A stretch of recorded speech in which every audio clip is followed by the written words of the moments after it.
Indeed, very difficult times. Very, very difficult. Okay.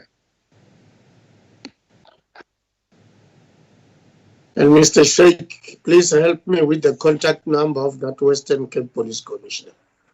Trying him is not in his phone. Yes, I think. Oh, okay. Can I give it to you now? Oh, Yes, okay. please. Or must I put it on the group for you? Yeah, you can put it on the group. It's easy. But I can give it to you now. She's very, very accessible. That I must admit. Here we are. 082. What is the number? Yes. 082 850 Yes. 9675.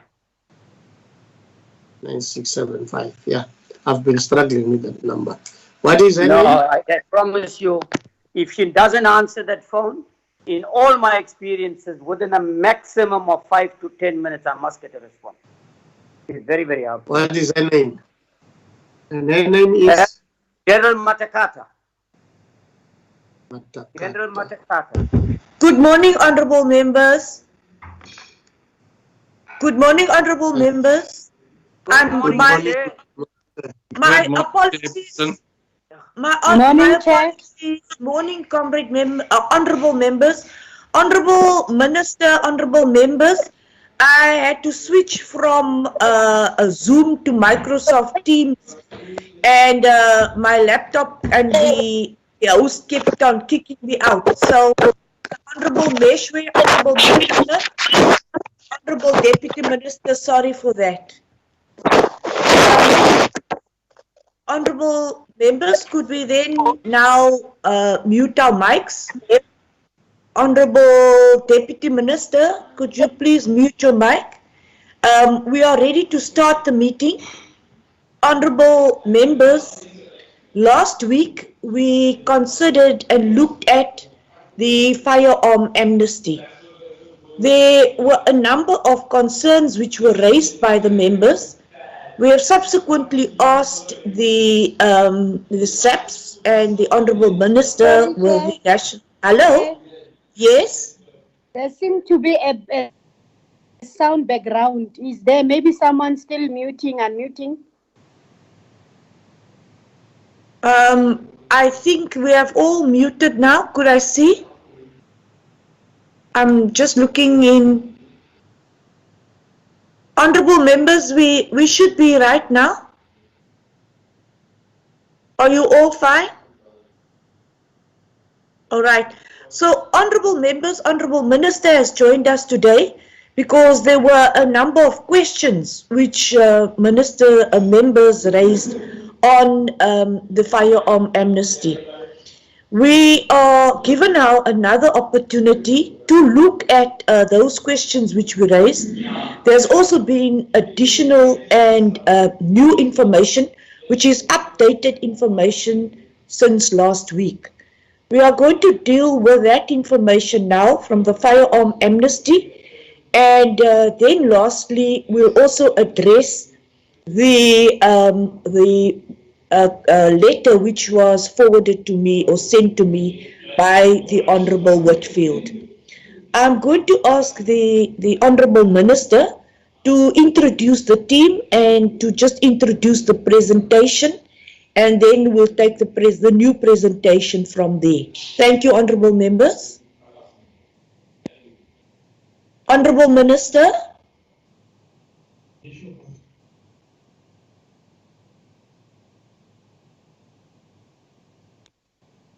Hello, can you hear me, Chair? Yes, Honourable Minister. No, thanks. Thank you, Minister. With this fourth industrial revolution, it's really sometimes treat us not in a very modern way, especially old topics like us. The fourth industrial revolution sometimes is harsh on us. But thanks. Good afternoon, everybody. Good afternoon, members. I hope you are doing well under these trying circumstances. Chairperson, maybe before they go for presentation, the team will be led by the National Commissioner that they are based in the TMS Center of the South African Police. Looks like the emphasis continues that you need to break your team in a smaller and smaller and smaller teams, because the big teams might be a problem. If somebody is discovered to having been infected, they will have to ground the whole team down. So they are on different stations, but the main team that will present is in the TMS building of the South African Police. Chairperson, I'm here this week. I apologized last week. Looks like there are some few issues that one will want to put in perspective before maybe the presentation. The South African Police and all of us, we requested that there should be an amnesty that started in December and it ended in May. But in the middle of the amnesty came the lockdown. That lockdown, to be more exact, it came on the 15th of March, which was the restricted period until the announcement of the lockdown that started on the 27th, if I'm not mistaken, of March. And there was completely no movement around that time, including the movement of the people that would have been submitting firearms and all that. So almost half of March and the whole of April was dead, because remember they were on lockdown 5, which was really a lockdown. So we looked at the figures of the firearms that would have been submitted. April was a terrible figure, and we said this amnesty was found by this COVID-19 in the middle of it and could not then achieve its outcome that we are expecting to have some firearms illegal or legal surrendered and brought back to the police. We look back at the history of the periods of amnesty, firearms amnesty. We look at 2010. We're a good figure there. I'm sure presentation will tell us. We look at the next. We look at 2005. We're a good figure. 2010, yes, but less than 205, which this one was a bad figure. On that score, then we thought it would be profound and okay for us to request another period of amnesty. I want to make that point because it sounded like in other quarters we were requesting the extension. We were requesting a period, a new period.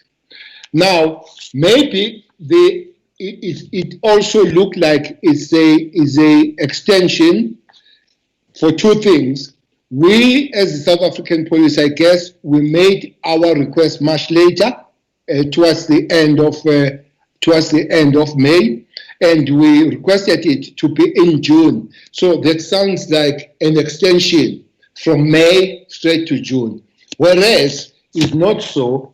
The letter, the notice that we submitted for the further approval, that was signed on the 19th of May by the minister. When you go to it, on number 5 under notice of submission, it tells us very clear that it needs to be pointed out that the Firearms Control Act does not specifically provide for the extension of the amnesty period. That's why we requested for a new period, because we can't extend, we can't request for extension. But maybe the lateness of submission of that, which was signed, that submission, which was signed on the 21st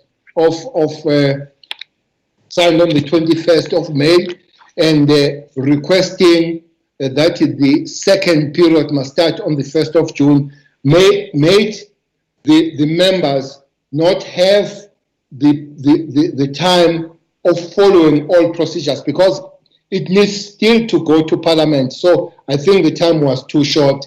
So sounded like his extension, but also did not give the space for the members to go for all procedures via Parliament and all that.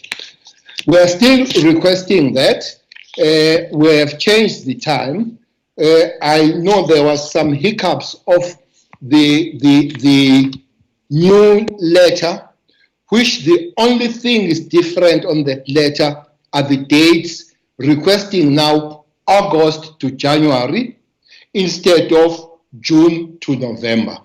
So that's the only change that we are making on the new letter, which I'm told has not arrived in Parliament, but the substance of that letter is exactly the same with the substance of the letter that was asking June to November, with exception of the change of the date going forward. So if discussion, and when discussion takes place, a substance will be just one, with exception of the dates. And I believe that for members, and I'm sure we'll understand it from the side of the police and the side of the ministry, that until the letter with the new dates comes, it will be difficult to adopt the request, because you can't adopt and amend. So by the time you adopt, everything should be in there.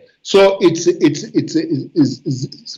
send the letter late. There are some technicalities of it coming. I don't know if it has come now in Parliament, but for that, we'll request to go forward and make the representation with some little bit of the update with the previous matter, especially on the guns surrendered, so that we request to discuss the substance, with the exception of changing the date from June to November to August to January. So for that, the National Commissioner will make the presentation after he introduces his team from where they are. Chairperson, that will be my preamble in coming to the presentation of the extension. No, not extension. Of the new, of the request of the new period for further amnesty for people to surrender, because we believe that the previous period was completely eaten by the lockdown. Thanks, Chair. Thank you very much, Honourable Minister. General Sitole, you may continue. You can introduce the presentation and continue from there. Thank you very much. Thank you very much, Honourable Chair. Greetings to the Honourable Minister, the Honourable Deputy Minister, and Honourable members. Chair, just quickly, the team in attendance online. Firstly, I've got Lieutenant General Libya, the National Head of the Hawks, Lieutenant General SF Masemula, the Deputy National Commissioner for Policing, Lieutenant General S. Simfazi, the Deputy National Commissioner for Crime Detection, Lieutenant General Vuma, the Deputy National Commissioner for Asset and Legal, Lieutenant General Khan, the Divisional Commissioner for Legal Services, Lieutenant General Emem Mutlala, Acting Divisional Commissioner for Forensic Services, Major General MJ Mamuteti, Acting Divisional Commissioner Visual Policing, Major General Sukukuni, Component Head Crime Registrar, Brigadier L. Ngweng Division Legal and Policy Services, Major General Grunewald Legal Services, Brigadier Van Niekerk Division Forensic Services, Brigadier L.S. Madatlela, Executive Secretariat in the National Commissioner's Office, and the Colonel K.P. Stein Parliamentary Services. This is the team, and the chair, our presentation is going to be led by Major General Mamuteti from this poll. With your permission, can I give her the floor? Thank you very much. You may continue. Thank you very much, Chairperson, Deputy Minister and Deputy Minister and the National Commissioner. Thanks for the opportunity. I'm going to be presenting the presentation as updated from the previous presentation that we did last week. Just also to indicate. Can we confirm, Honorable Chair, that honorable members can see the presentation? The presentation is not on the screen yet. Could we just arrange that the presentation is on the screen?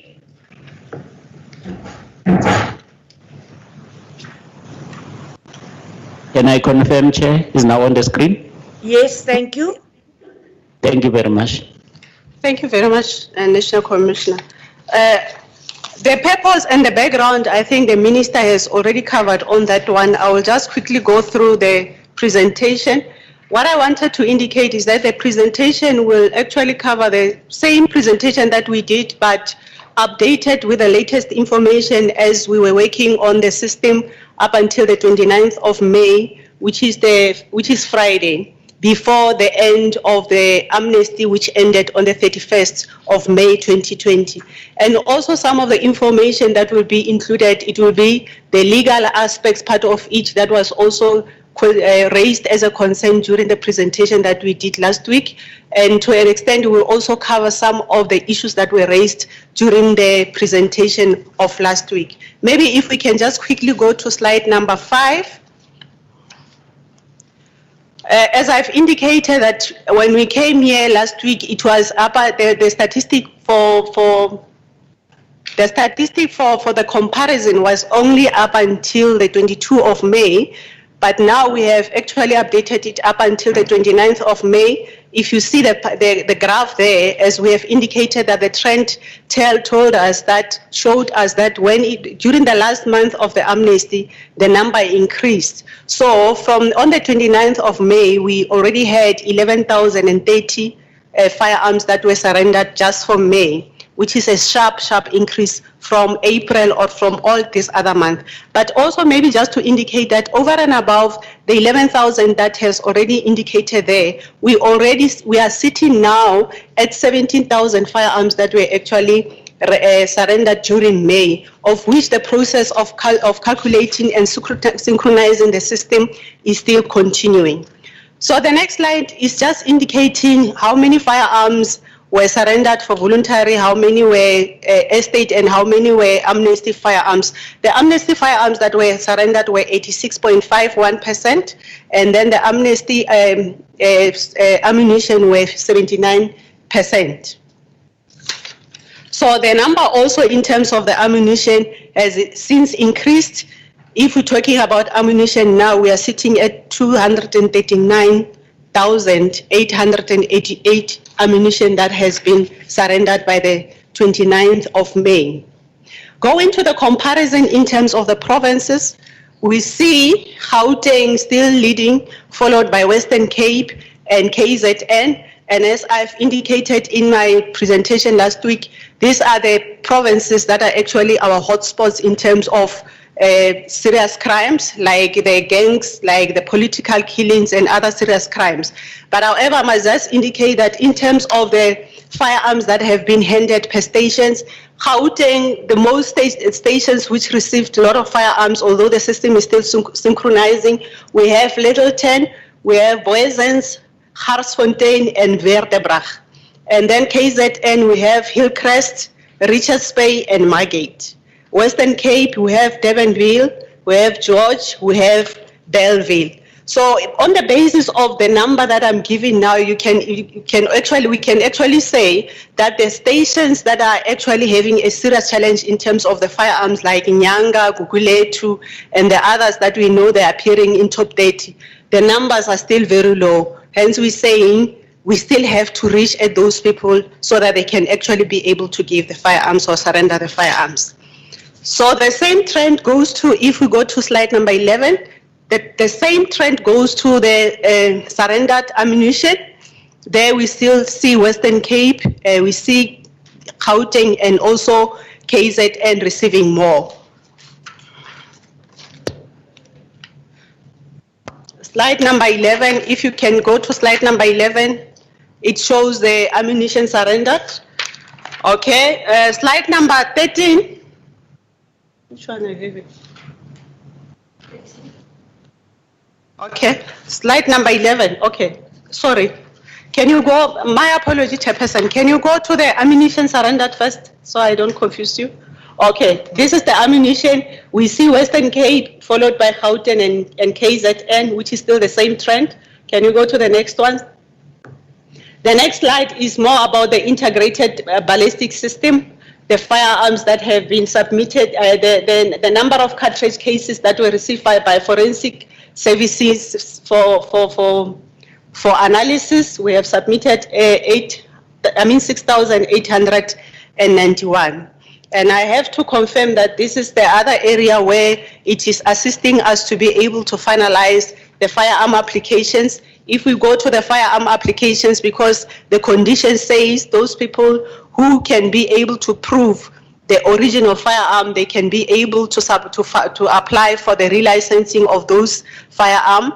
On the relicensing, we have received 10,704 applications, and with the assistance from the Integrated Ballistic Information System and the reports that we got from forensic, we were able to finalize 147 firearm applications. But however, I have to indicate that the capacity in that environment has been beefed up, and we will be able to finalize as quickly as possible those applications that are sitting at CFR.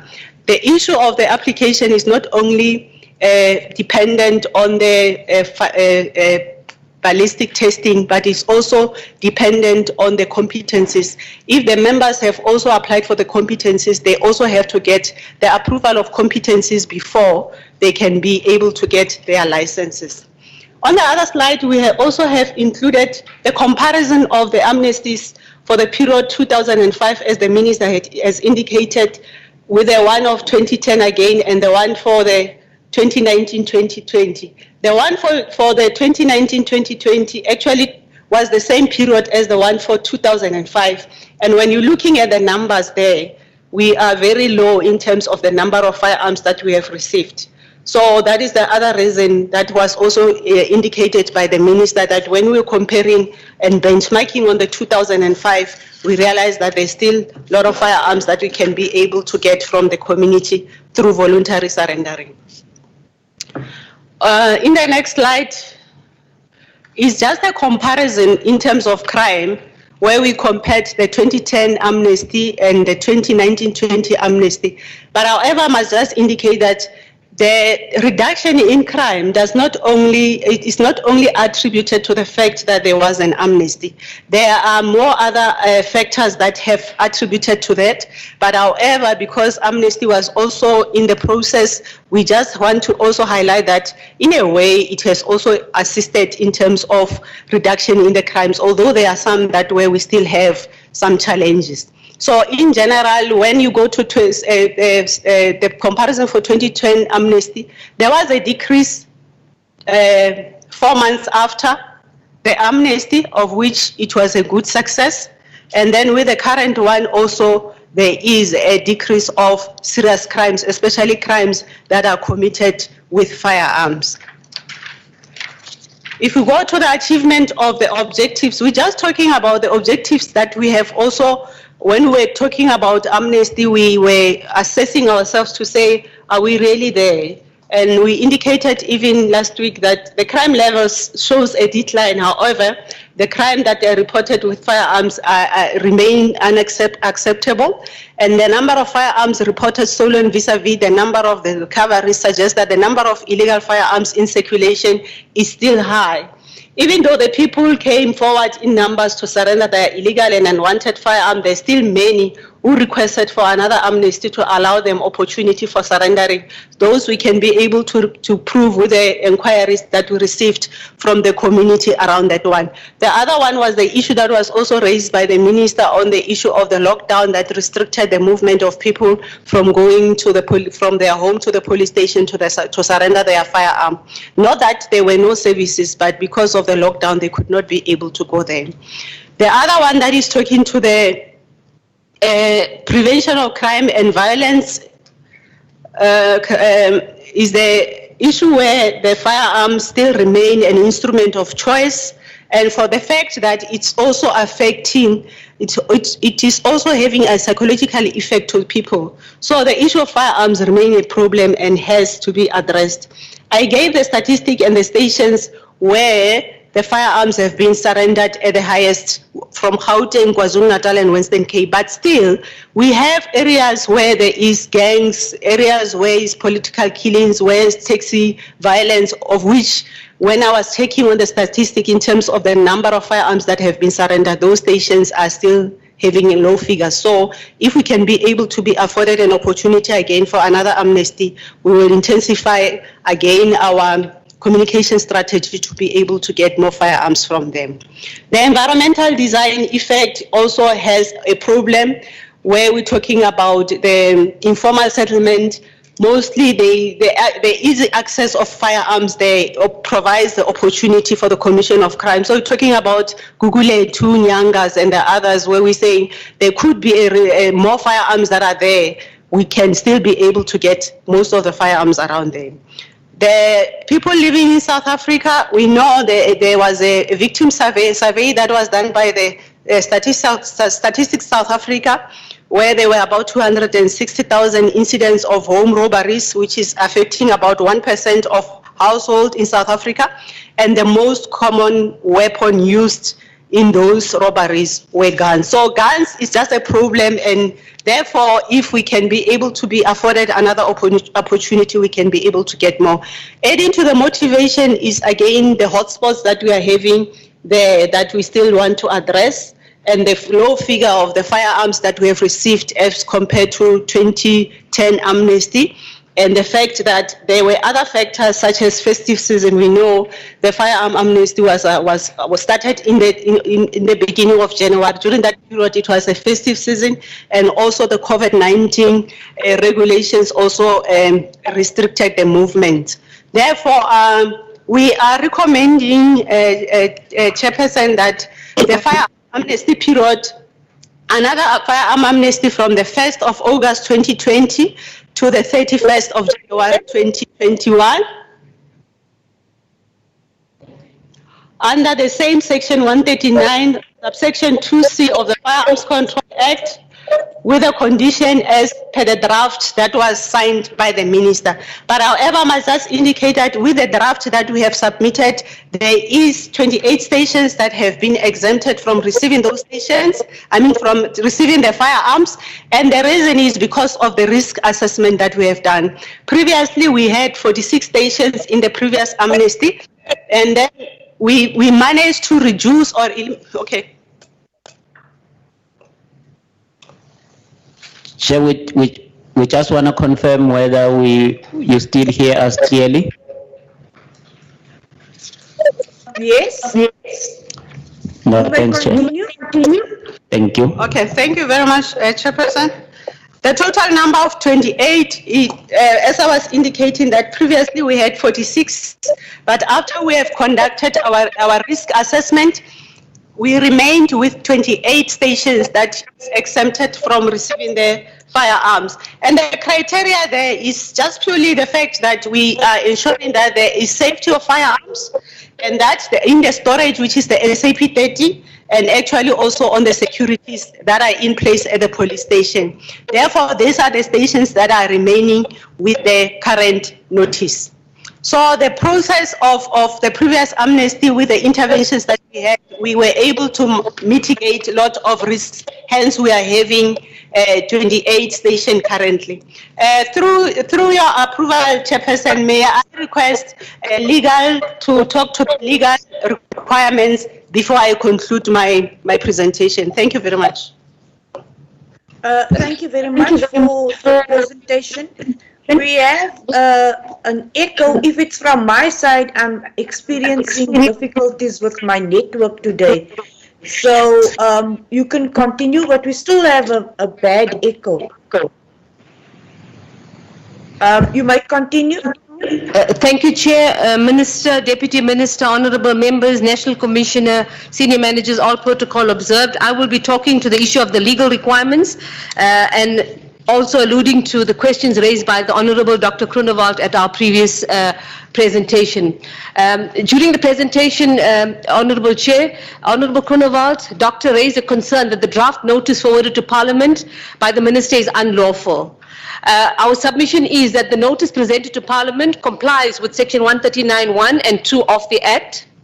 In terms of Section 139(1) of the Act, the Minister may, by notice in the Gazette, declare an amnesty if these are the two reasons. The amnesty may result in the reduction of the number of illegally possessed firearms in South Africa, and it is in the public interest to do so. 139(2) sets out that the notice must comply. It will only be valid if it is approved by Parliament. It must specify the period during which persons may apply for amnesty, and particularly must also specify the conditions under which amnesty may be granted. Slide number 19. The notice forwarded to Parliament complies with the requirements of Section 139(1) and 2 of the Act. During the same presentation, Honourable Chair, the Honourable Kroonewald contended that the notice forwarded by the Minister should have been accompanied by a settlement reached between SAPS and the applicants in the matter between National Hunting and Shooting Association, NASA, and the Minister of Police and another. We've just unpacked the particular matter, Chair, on slide number 20.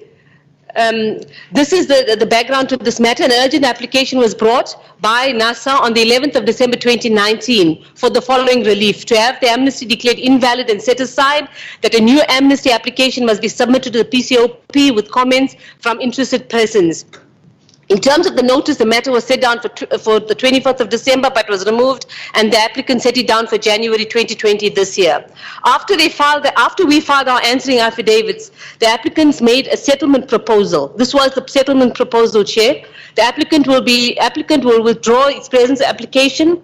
The Minister will issue a new supplementary notice declaring the amnesty to include, as a term thereof, in addition to the conditions already stated in the notice promulgated, as well as an extension of the period of the amnesty as per the paragraph below, that the amnesty be extended to a date to be agreed upon at least commensurate with the time lapse between promulgation of the initial notice and the amended one, each party to pay its own costs. Slide number 21. After much deliberation and on the instruction of the SAPS, we replied as follows: that the SAPS accepts the proposal that the applicant withdraws its application. However, we indicated that the Minister does not have the power unilaterally to amend the material terms of an amnesty as it requires the consent of Parliament. The proposed requirement of the applicant's consent to the dates of the amnesty will be ultra vires. The Minister cannot fetter the exercise of his statutory discretion by allowing a private party to determine how he will exercise it. Any purported agreement between the Minister and the applicant as to the dates of the amnesty would in any event be meaningless, as it could not bind Parliament. SAPS accepts the proposal with respect to costs on condition that the applicant undertakes that if the present application is settled, it will not institute a new application challenging the validity of the present amnesty. And this was the ultimate agreement, Chair, that was agreed upon. The parties then agreed on the following: the applicant withdraws the application, the applicant will not institute a new application challenging the validity of the present amnesty notice, each party to pay their own costs. And this was the agreement that was made in order of the court. Chair, I must also pause at this point in time to indicate that in accordance with this matter and as per the discussions and negotiations on the settlement of the matter, it was agreed that a notice will be sent out internally from Visible Policing Environment, and this was done on the 21st of January, signed off by the National Commissioner, in particular relating to the challenge that was raised about the fact that there's a challenge in terms of the competency certificates. So this paragraph relates to that, saying that when a firearm is handed in, together with a license to possess, an application for a license to possess a firearm, the additional document that can be added is the application for competency. I think it's the SAP 517. And that's the only document that went out as a result of this matter, Chair. I thank you, and I hand over to General to finalize the conclusion. Thank you, Chair. You may conclude. Okay, thank you very much. In conclusion, is just to say that we appreciate the thousands of firearms and ammunition that were surrendered during the recent amnesty that was declared by the minister. However, there is still more that we can be able to do. If the amnesty, another amnesty is afforded, is declared, we can be able to afford an opportunity again for the community members to surrender their illegal and unwanted firearms voluntarily. So this will assist us in order to curb the proliferation of illegal firearms and also in a way reduce the serious crimes that have been committed with firearms. Thank you very much, Chairperson and Minister. Thank you for the presentation. Honourable Minister, would you like to conclude? Well, Chairperson, besides the last point you made, that we believe that if we get another opportunity, we'll do better. One gun removed, especially illegal firearm removed in the circulation of community, is one or more lives saved. So we will urge that the period is granted again going forward. It has been also raised by the community members that they were stuck in the lockdown, so if they can get the further opportunity, with the hope that the portfolio committee in Parliament will grant us going forward, and it will be maximally utilized to reduce these illegal, dangerous firearms that are circulating in the community. Thank you, Chair. Thank you very much, Honourable Minister. Honourable members, I'll allow you opportunities for inputs as well as questions. Comments, inputs, questions. I'll take hands now.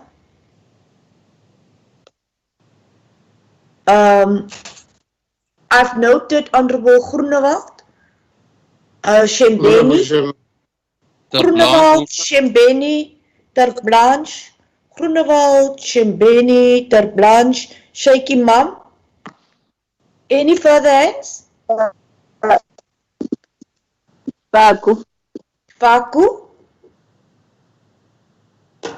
Could we take those hands now? Honourable Groenewald? Thank you, Chair. Well, firstly, I want to say to the Honourable Minister, it's quite a different approach this time. I heard very clearly what the Honourable Minister said. Honourable Minister, you will remember, if I may refresh the minds a bit, with this amnesty that has been passed, the both of us were on an aeroplane. We sat next to each other.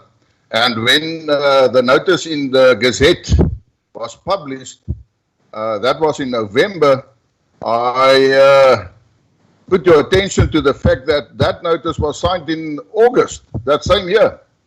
And you were quite surprised, you didn't even know that. And I said that you people must stop cut and paste, just putting the things over. Now, firstly, Chairperson, the Minister is quite right. And let me come with my first remarks as far as that I said that it will not be legal. It will be illegal to continue. The Minister himself now admitted when he started to speak to say that we cannot just extend. It is a new process. And that was exactly my argument. My argument was to say that we cannot just extend the amnesty.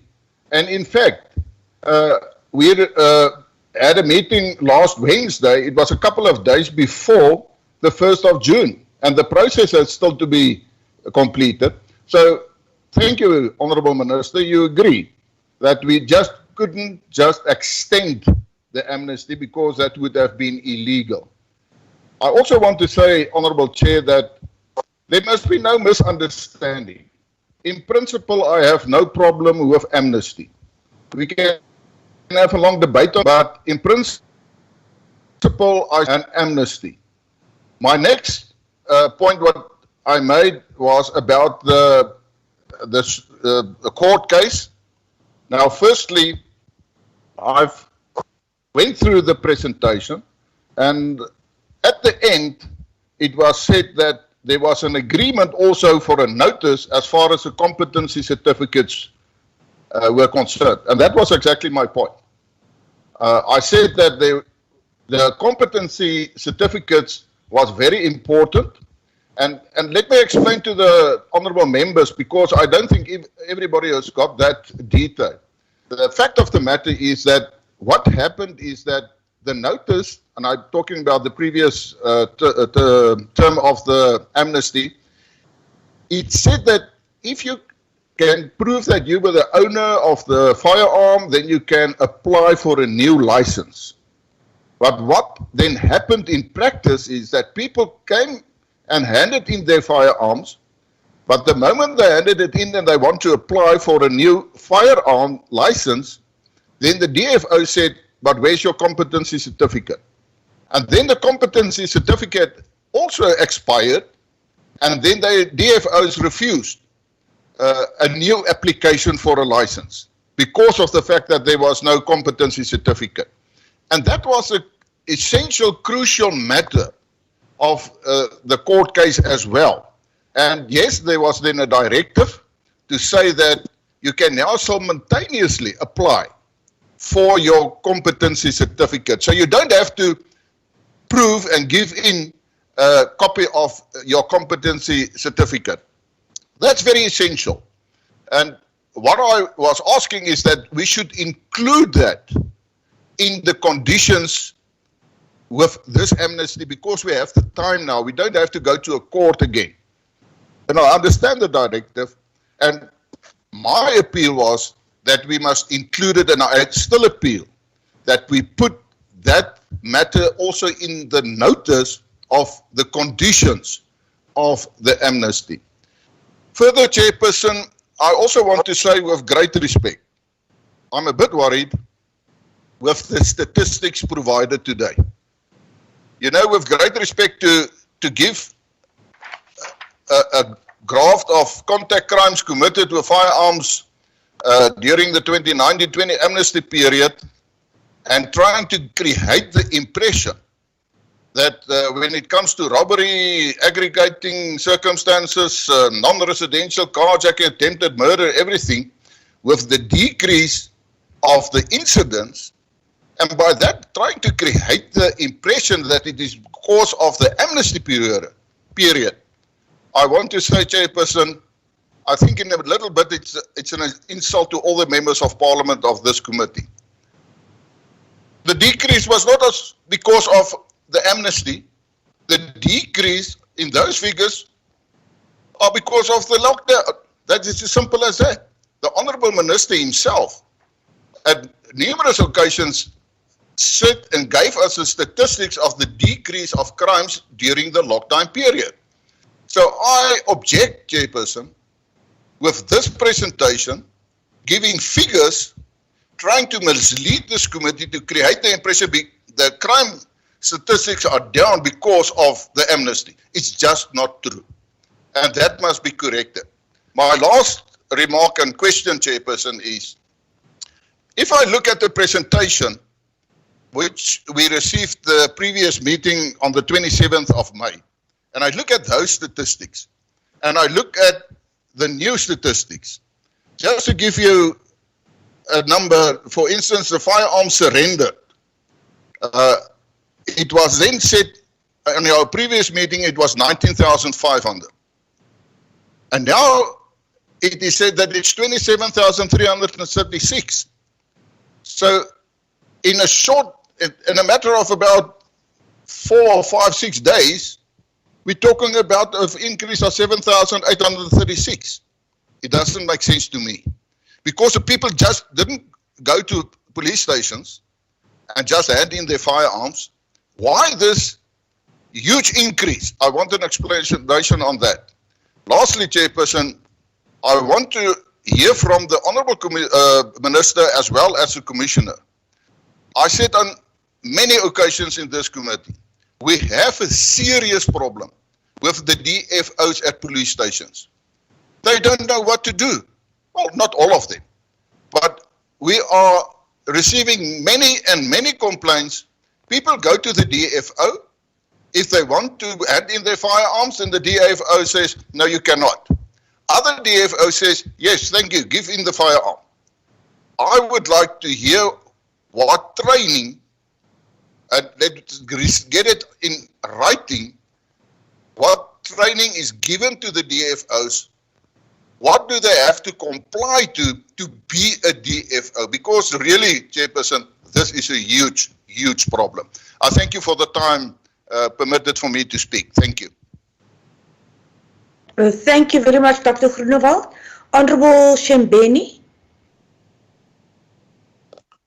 Thank you very much, Chair. Thank you very much for the presentation. Am I clear, Chairperson? Absolutely clear. Thank you, Honorable Shembeni. Thank you very much. Dr. Groenewald has covered me in some of the questions that I wanted to ask. As so to say that the amnesty, it's not helping somewhere is the lockdown that did help. I concur with him in that truth. What I wanted to ask here is the types of firearms that are being handed in the different police stations. What I want to know, the makes of the firearms, but look, because we've got rifles, we've got pistols. We want to know how many pistols, how many assault rifles do we have that have been handed in?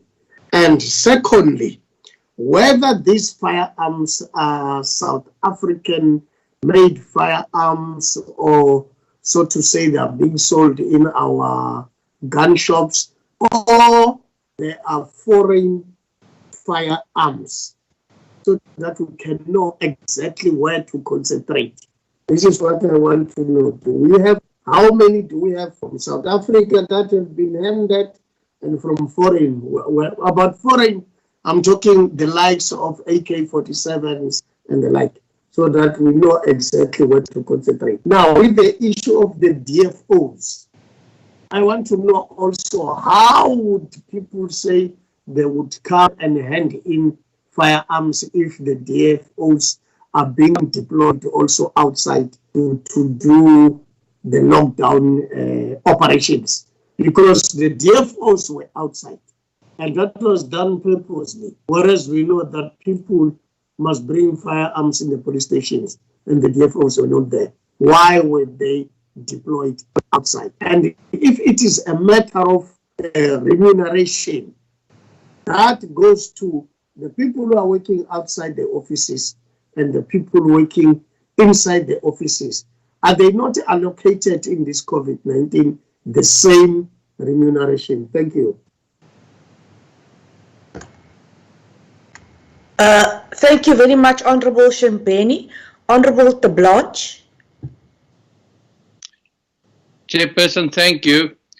Chairperson, let me start by welcoming the Minister and the Deputy Minister and the police delegation, the National Commissioner and his delegation. Chairperson, I'm glad that the the Minister clarified some of this confusion that is surrounding this whole process. You know, if you go to the minutes, Chairperson, we've been discussing in the previous meeting on the 27th the extension of a process. Fact of the matter is, I tried to explain, but you know, in Afrikaans sê die Bybel, ek was die stem van die een wat roep in die woestyn. Nobody wanted to understand that, and that is against, as the Honourable Groenewald explained, Section 139 of that specific act. Now the question now arises, Chairperson, where do we stand now in terms of the decision that was taken the 27th in that meeting. We've been discussing an extension. Further to that, the application or the draft notice wasn't present during our discussion. So what did we approve? That is my question, Chairperson. Secondly, this is not the end of the confusion. Even today, as we discussing this very meeting here, in the draft notice again, the dates are indicated the 1st of June till blah, blah, blah. And then again in the presentation, we are dealing from the 1st of August. So what are we discussing? What is this period that the national minister wants? I cannot understand, with all due respect, that this is the second attempt now, and yet the police cannot even come with a proper documentation to inform this meeting exactly what they want. Chairperson, really, I need some clarity on that. Then, Chairperson, seemingly, the police is battling to deal with the firearms that were handed in. We got a list of all the applications that they got, 27,000 something, I think. But let's go to the applications for new licenses that people also applied for. They get a total of 10,704. Sent to national 6,063. Still in provinces 4,611. They only managed to finalize 147 cases. 147 cases. Then again, if you go to the ballistic information, the IBIS system finalized, they also get 6,891 cases to investigate or to check or whatever. Until today or till to the date, only 33 is finalized. And now yet again, the police the minister is applying for another round of amnesty. And let me also explain, I am not against amnesty. I support anything, any initiative that will bring down crime in this country. But Chairperson, I'm concerned that really we are not really making progress here. To give us the statistics of 2010, that was the World Cup that really contributed to that. It's not the firearm amnesty only. And like this instance now again, that is the lockdown. So to come here and tell us that is now the results of the amnesty, Chairperson, I don't think that is very honest to do that. For now, Chairperson, let me stop at that. Thank you.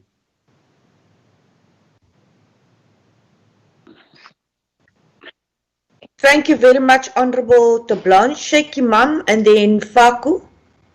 Thank you, Chair. I thought when I saw your picture this morning that it was Valentine's Day, but then I checked my calendar and I realized it's not.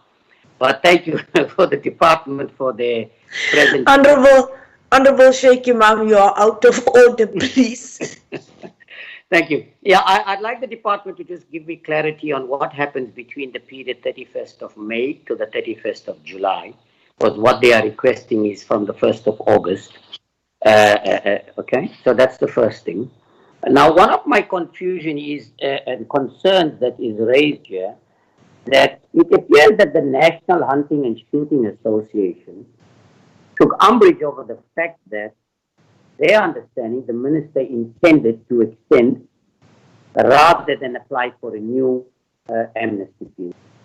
And the minister has clearly stated that he does not have the authority, and rightfully so, to extend the period. It must be an act of parliament that must be passed for it to be concluded. Now, the question is, but in the same proposal I see that was made by the National Hunting and Shooting Association, in a settlement agreement, that they are talking about that the amnesty be extended. So I would like you to give me some clarity on that. On the one hand, the argument was it should not be an extension, should be a new proposal. On the other hand, they are saying it should be an extension. Now, in my understanding, and I'm going to give a simple logical explanation. If you've got less motor vehicles on the road, you will have less accidents. If you have less firearms, you will have less firearm-related crime in South Africa. Now, with 54% on household crimes committed to the use of firearms, indeed, to some extent, we must admit that the amnesty period could have helped, but over and above that, we must give credit to the lockdown period. But we can't rule out the fact that the amnesty period will also help reduce the crime, firearm related, because the number of firearms in circulation is reducing all the time. And it's going to continue like that if our amnesty continues and we bring in as many firearms as possible. In fact, the ideal situation is, and I like what Honorable Whitfield says, that the emphasis should be on saving lives, on protecting society, and that's the right thing to do. So if we reduce the firearm-related crime in South Africa, people will feel a lot safer than they do currently. Now, I'd like the department to tell us, from the time the firearms are surrendered right to the point of destruction, I want them to tell us that process, how protective is it? To what extent can they give us some assurance or guarantee that it is not going into the wrong hands? Because we've had this challenge previously where firearms were being surrendered, and of course there were many police officers that were actually culpable in actually giving these to criminals all over. Now, just one day, that was on Monday, when alcohol was now released for sale, the number of problems we are having now with firearm-related incidents and shootings and calls that we are receiving is unbelievable. So I'd like the police department to be able to tell us what additional measures they're taking. But in a nutshell, Chairperson, the National Freedom Party supports any process of reducing the number of firearms in circulation in society.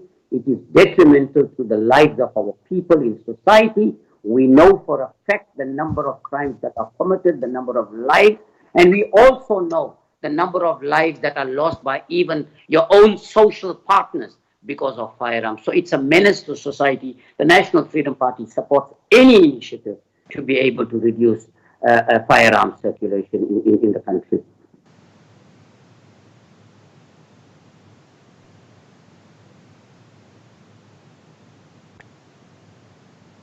Honorable Sheikh Imam,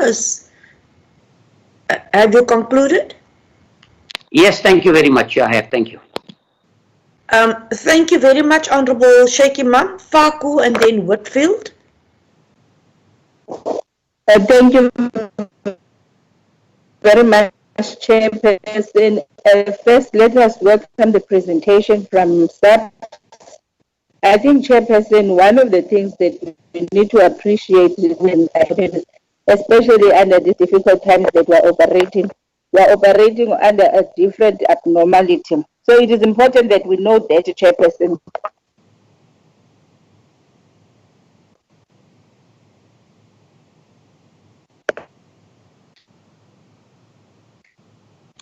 Honorable Faku, are you still there?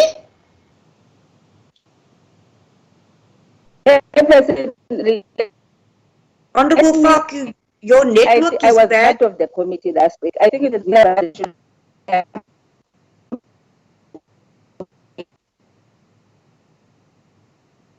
to Honorable Faku, sorry for interrupting you. Could you just keep your mic on and then switch off your video so that we can see if we can hear you better? And where there were areas where we were, because all of us were still in the prison. Can you hear me, Chair? Honorable Faku, could you switch off your video? Hear me, Chair? I'm having a problem. Switch off your video and keep on your mic. Can you hear me now, Chair? Yes, that's better. Thank you. You may continue. Thank you, Chairperson. Let me start from the beginning. I think let us appreciate the presentation from SAPS. I think it's important we acknowledge the work that has been done although there are areas of improvement, Chairperson, we are living under difficult circumstances. Let us appreciate the work that has been done thus far, but of course there's more that needs to be done. Chairperson, I just want to say that I was part of the committee meeting last week, and one of the things that we have to say that this matter must be referred to the next meeting, get clarity on issues, so that we can get clarity on issues, because we knew that the firearm amnesty is ending on the 31st of May. Hence, we did not approve the extension. So I just wanted to clarify because that one was very clear. But also, I want to ask the Minister, as much as we welcome the increase of numbers received up to date, there's an increase of numbers of firearms that have been allocated. So we want to understand where are these numbers coming from. I think Honorable Groenewald has raised this issue, but also let us welcome the out-of-court settlement from with the two parties. Let us welcome that as well. But also, I want to just emphasize of what Honorable Iman was saying, that I think as a country it is important that we welcome, especially when we talk about firearm amnesty, because our country, as we know, that there's a lot of firearms that are illegal out there. We must appreciate it. For me, if it was for me, I would want to stay in a firearm-free society where there are no guns, that our children are able to go outside and play. So I think it's important that we know that. But also, I think we must welcome the report from the Minister. But at this moment, unfortunately, we can't endorse it because we have not yet received a notice. But I will also say that let us support this new process they are coming up with to us, so that we make sure. But as a committee, I think let us note it until we get the correct notice from the Office of the Speaker. Thanks, Chair. Thank you very much, Honourable Whitfield, and then Honourable Majosi. Thank you very much, Chairperson. I'll keep my video off this time in order to ensure that it's a seamless connection. I trust that's okay. Chairperson, I want to echo the sentiments of my colleagues that the statistics that have been provided to create an impression that amnesty is the causal link in the decline in gun-related crime is disingenuous. It is misleading. And I would ask that SAPS be cautioned to present statistics in such a manner without being able to actually prove that the firearms that have been handed in have been linked to the commission of a crime. And at the end of the day, that is what we want to try to assess, whether in fact these illegal firearms have been involved in the commission of a crime. And I refer, Chairperson, I would like SAPS to just give us an explanation, but I refer to the third quarter report that was presented by SAPS in Parliament this year in March, where the Program 3, Detective Services, under the IBIS indicator, which was the percentage of IBIS intelligence case exhibits finalized, the annual target is 95%. Quarter 1 and Quarter 2 met or exceeded that target, and then there was a significant 50% decline in Quarter 3. I'd like an explanation from SAPS as to what the reasons for that decline were, whether those reasons or issues have been rectified, and whether they believe that they will be able to ballistics test all of the firearms in this amnesty that has just passed before the commencement of the new amnesty. Because if you want to prove that firearms have been involved in the commission of a crime, the only way to do that is through ballistics analysis. And of all the firearms we've submitted that have been submitted during the amnesty, we can see, I think it was only 33, Chair, that have actually been processed through IBIS. So there is a significant problem there. And in order for amnesty to be successful, IBIS has to be fully operational and be able to keep up with the submissions through amnesty. Chair, I then would like to also just highlight as a point for the committee that in the presentation, the presenter admitted that the high-weight crime police stations like in Nyanga and Gugulethu and various others around the country have had a low rate of submission during this amnesty. So the highest crime areas have had the lowest submission of firearms, which is an important point to note because that is where the criminals are. SAPS has told us these are the top 30 crime weight stations in the country, and the presenter indicated that this is where the lowest number of amnesty firearms have been handed in. And so, it just calls into question whether the amnesty is in fact effective in dealing with criminals who are in possession of illegal firearms, rather than people whose firearms licenses have simply expired. The other points, Chair, just two questions for SAPS. How many SAPS firearms have been stolen during this firearm amnesty? And how many, if any, amnesty firearms which have been handed in during this amnesty have been stolen from police stations across the country, if any? Thank you, Chair. Thank you very much, Honourable Whitfield. Honourable Majosi, and then I don't see any additional hands. I'll take Honourable Majosi, then I'll give the Minister and SAPS an opportunity to respond. Thank you, Chair. Greetings to the Chairperson and the Honourable Members, the Minister and the Deputy Minister, and the Generals of Police. No, Chairperson, firstly, just to say that I've been having problems with my gadgets, so I haven't been able to follow the presentation. I just logged in now, but I could hear that we are speaking about the firearm amnesty. And I welcome the extension, if that is the route that you are going to take as the committee, that we should extend the firearms amnesty so that people are able to bring their firearms. But my concern, Chairperson, would be that what is the strategy that we are having in locating the firearms that are in possession of foreigners who came here illegally? And because we don't seem to have that strategy, and we won't be able to locate all the firearms that are on the streets, and which means those ones will continue with the crimes that are being done now in South Africa.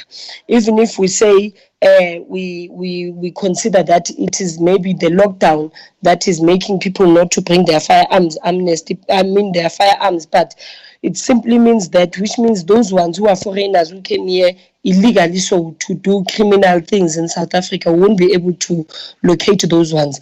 But what is SAPS strategy in doing so? And also, Chairperson, do SAPS know maybe of the ones that are legal firearms, but they have been doing wrong things? What is it that they are saying to them? Because there are people who are in hold of their firearms, of which they got them legally, but now the problem is that they are abusing their firearms and they are not using them the way they should.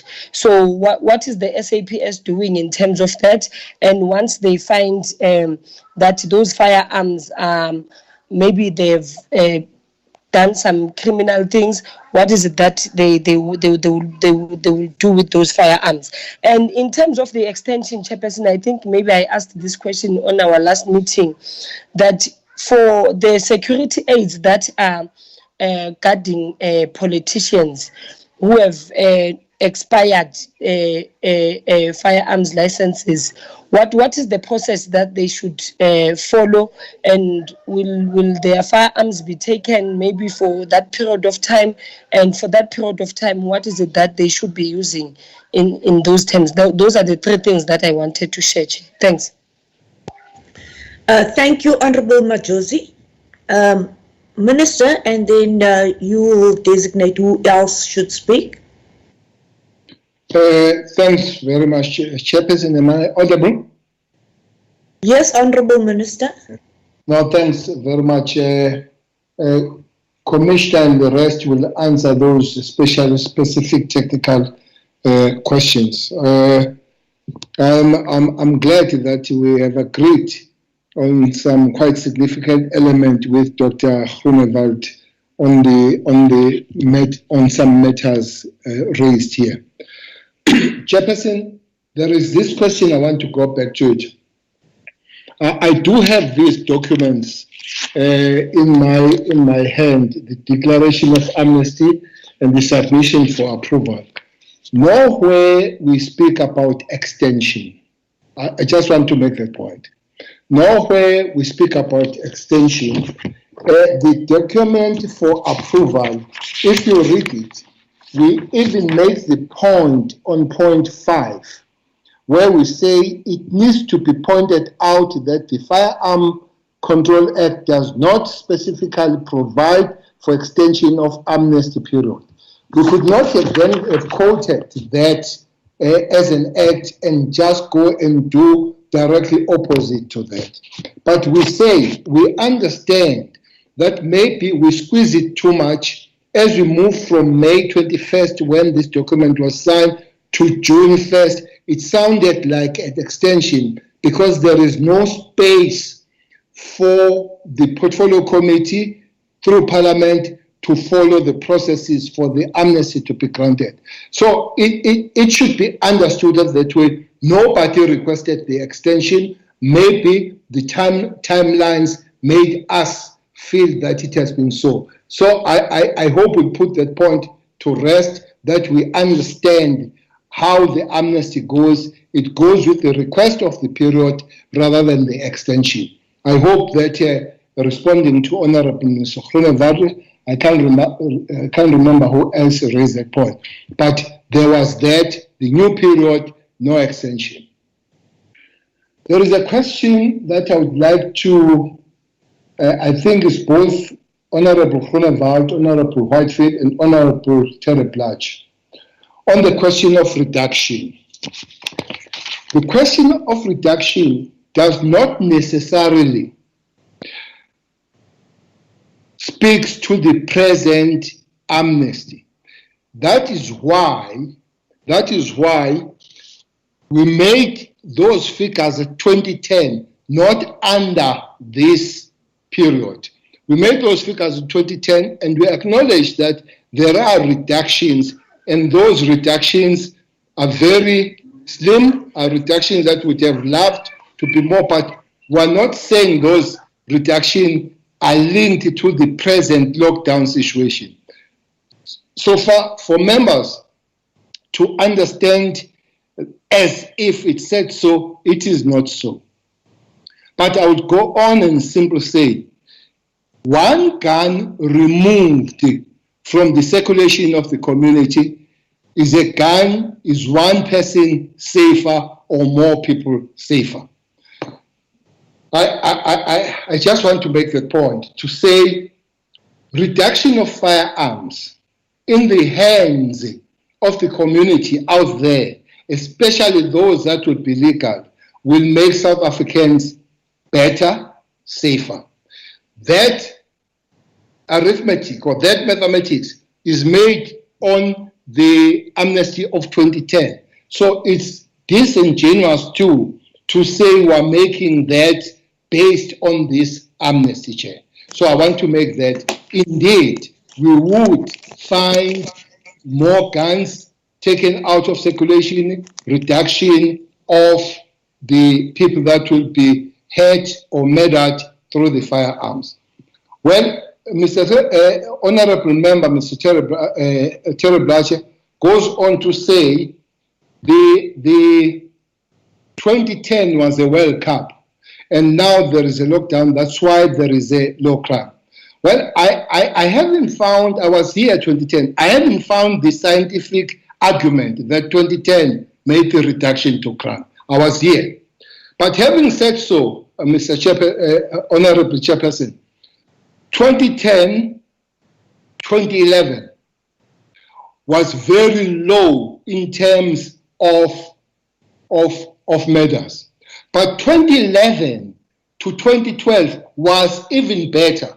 So I'll urge the members to go and look at their statistics. 2011, 2012, there was no World Cup in 2011, 2012, but there was even better.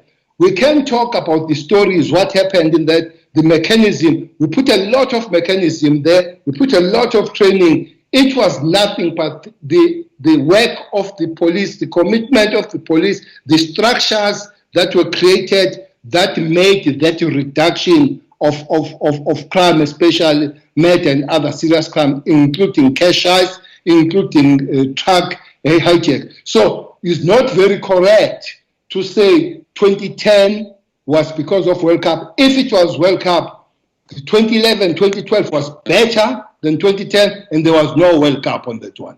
So I want to put that again to rest. This theory of 2010 and World Cup and making better, I don't know where it comes from.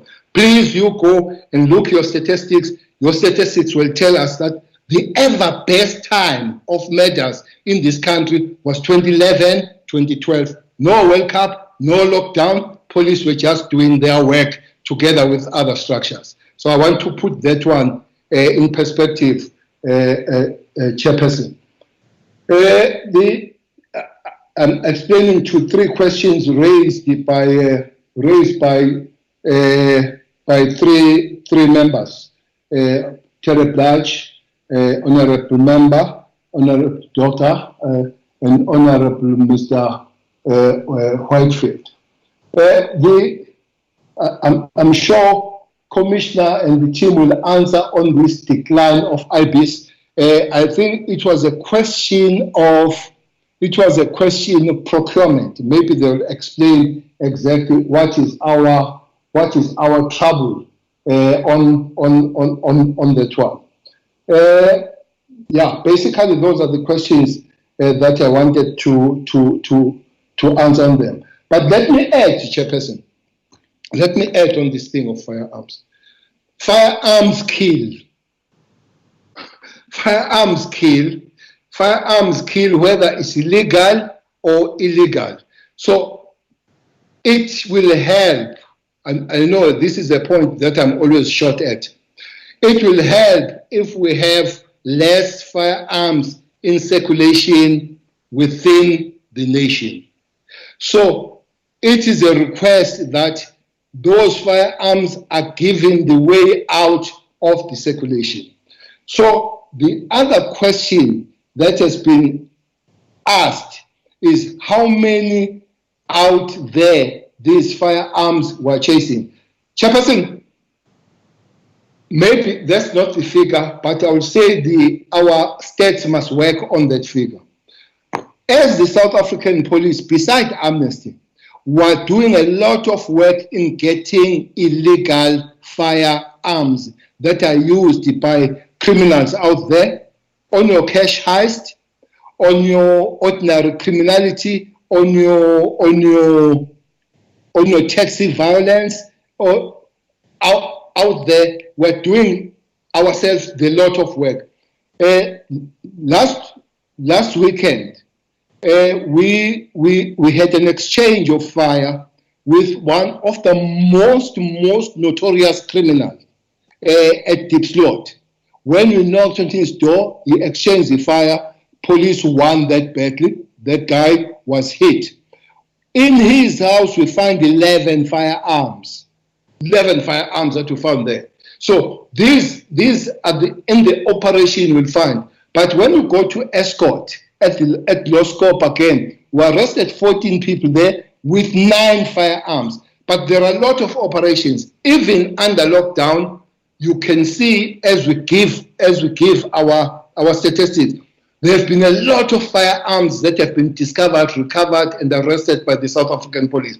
That is besides the amnesty. This will enhance us. It gives even those people that legally they own, but they feel that I don't need this firearm, let me surrender it. But that is not going to stop us as the South African police to go out, hunt those firearms that are illegally and killing our people through the different crimes. So it's a combination of every other things that we do together trying to reduce the crime. So I'll let the rest of the question be answered by the National Commissioner and the team, Chairperson. Thanks, Honourable Chair.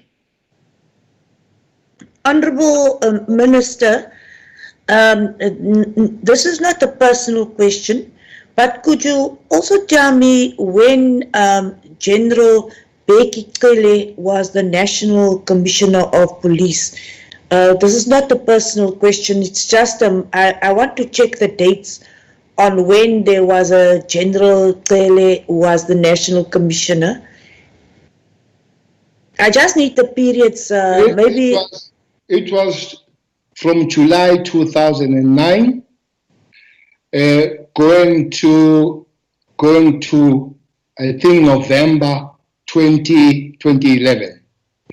At that time is exactly what, that's why I know the statistics at the time, that 2010, 2011, we broke the trend. The trend was that you go down by 1,000, it would be from 18,000 to 19, to 17, but 2010, 2011, we broke the trend. We moved straight from 18,000 to 16,000. There was no 17,000. But 2011, 2012 was even better in terms of the statistics. So that was the time when one was around. That's why I still remember very well those statistics. And there was no 2010. There was no lockdown in 2011, 2012. It was just the police doing their job. And it was also just the general who was also the National Commissioner who was doing his job. We are just giving you credit, Minister. Well, give the credit, give the bells to the rest of the men in blue and women in blue. Definitely, General Cele could not have done it alone. So it was a teamwork that he did that well. And General Stolle was part of that teamwork. And many of them seated there, they were part of the teamwork. So it can be done. It was done. Thank you. That's exactly what we wanted to hear. The team, we are very proud of the team. Is General Sithole coming in now? Honorable Minister, is General Sithole coming in now? I would expect him to come in now, yes. Thank you. Thank you very much, Honorable Chair. Chair, I am going to start with the first question that the Minister indicated we will answer, which is the decline of the IBIS stats. During the period in question, which has been mentioned, the IBIS system was down. So it was a system's fault, hence the reason for the decline. But it is also during the same period when the IBIS contract expired. But the contract, after it has expired, we went on a month-to-month, nothing stopped until the contract was renewed. But the system was corrected, and at the time it was corrected, and when it was put up, then it already lost the momentum, hence the decline. The second part, Chair, I also want to apologize to the committee to say there was no intention for us to try and mislead the committee with the stats. I think the operatives will explain the operational rationale, but I just want to maybe tender the apology. Then the DFOs, firstly, they have a course, a formal course which they attend. And secondly, there are several sessions which has been convened by National upon my instruction, immediate as we had the concerns raised by the committee.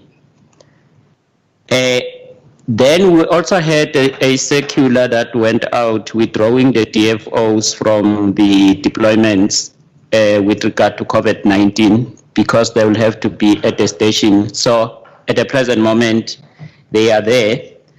Over and above all the measures that we have put in place, we're also going to task the inspectorate to go to the so-called hotspot troublesome stations.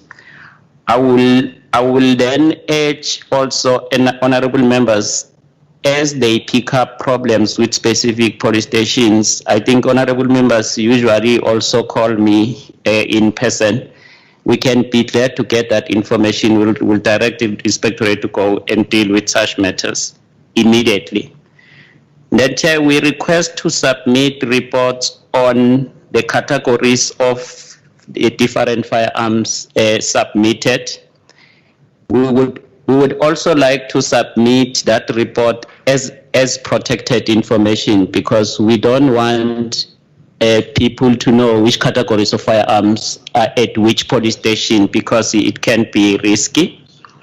Then we also request to submit a report on the SAPS firearms stolen, as well as the firearms handed in which were stolen. I want to confirm to honorable members that up to this far, we haven't received any single report pertaining to firearms stolen which were handed in, but we also want to make sure and do more groundwork with regard to this. Then the safety of firearms at the police stations. Firstly, we continuously conduct a physical security assessment in the stations that are chosen to keep firearms to ensure that there's safety measures. Stemming from the measures that we put in place, informed by the physical security assessment reports, we would therefore like to give assurance to the Parliament that those firearms are safe up to this far. Then, Honorable Chair, I would then like to hand over to the operatives led by General Masemula to answer some of the questions, just to qualify. With your permission, Chair. Thank you. You may continue. Thank you, Honorable Chairperson, and the Honorable Minister, Deputy Ministers, and Honorable Members. On the type of the question on the type of firearms that were handed in, Honorable Chair, there's quite a number of firearms. It's all types. We are consolidating the whole overall report for up to the end of the amnesty. Once we have that, we'll be able to can forward it to the Honorable Chair. But it's all type of firearms. On the question of on the question of the huge increase on the last days, on that question, Honorable Chair, yes, on the last days of May, we received quite a lot of firearms within a short space of time. Of course, we wouldn't know why. Obviously, the public, we presume they knew it's the last moments and they came up in numbers. So that's the only reason we could put forward, that they saw that it is towards the end and they came in numbers, and we are still counting those firearms. And once we have reconciled all those figures, we will be able to make the report available to the committee. On the question of the number of applications that have been submitted, the 10,001 on slide 10, yes, there is 147 that has been finalized, of course, taking into account the reasons that the National Commissioner gave in terms of ballistic, and also taking into account that the process of either granting or declining a firearm license is quite laborious. There's quite a lot of steps that has to be taken. So we do quite a diligent process so that we make sure that if firearm licenses are issued, they are issued after all the processes has been completed. There was also the matter of high crime stations submitting low stats firearm. We acknowledge that. That's what, yes, it is happening. But of course, we are going to engage in operations from now on. with a process to root out those firearms that might still be left within those communities. And then we hope that with the next Firearm Amnesty, such stations will come forward in handing in firearms. I'm not sure whether there is any other, General Mamteti, there is something left. Okay. Yeah, thank you, Chair. Chair, there was a last question on legal firearms doing wrong things. I think there, Chair, we apply both the Criminal Procedure Act as well as the Firearm Control Act. Because in terms of the Criminal Procedure Act, if the firearm is involved in the commission of the crime, the court would pronounce at the end of the case how the firearm should be disposed of in terms of the Firearms Control Act, or we may also conduct Section 102 against the said person, declaring him or her unfit to possess the firearm, and they will then confiscate that particular firearm, which means it will no longer be legal for this particular person, and this person may not be given further license to possess a firearm. Thank you, Chair. Thank you, Honorable Minister and General Sitole and your team. Honorable members, do you have any further questions? I do not see any further hands. Chairperson, I still have one question, please. Chairperson, I did raise my hand. Again, I don't see it in the chat. As Groenewald, De Blanche, Majosi, Iman, and Faku. Groenewald, you may continue. Honorable Groenewald. Thank you, Chair.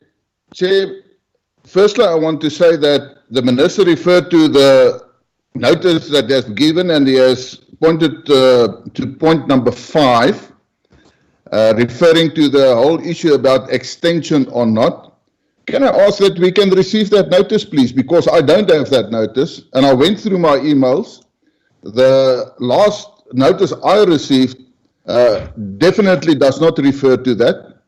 In fact, it doesn't even have 5 paragraphs or 5 points to look at. So firstly, I'd like to get that notice. Chairperson, I hear what the Honourable Minister has to say about firearms and everything. Now, Minister, all I want to say is that, and I want to use your strong words. You said firearms kill. Now, Honourable Minister, I say to you, if that is your approach, pencils spell incorrectly. It's exactly the same. So I want to say, Chairperson, even the referral to illegal firearms, it has been admitted today. I think the Commissioner said that at this stage, not one single stolen firearm had been handed in. So that's proof. The illegal firearms, those firearms are the problem. And with great respect, I think we should come up with well, I know there's a strategy, but to see how we can strengthen that strategy to focus on illegal firearms. With great respect also, Honourable Minister, the public and myself have the impression that you are focusing on legal firearms. And let's not get technically about this matter. I know if a firearms license had expired, according to the Act, yes, and the law, it's illegal. But when we talk about illegal firearms, we're talking about those illegal firearms in the hands of criminals. And I would like to see that those firearms getting out of circulation.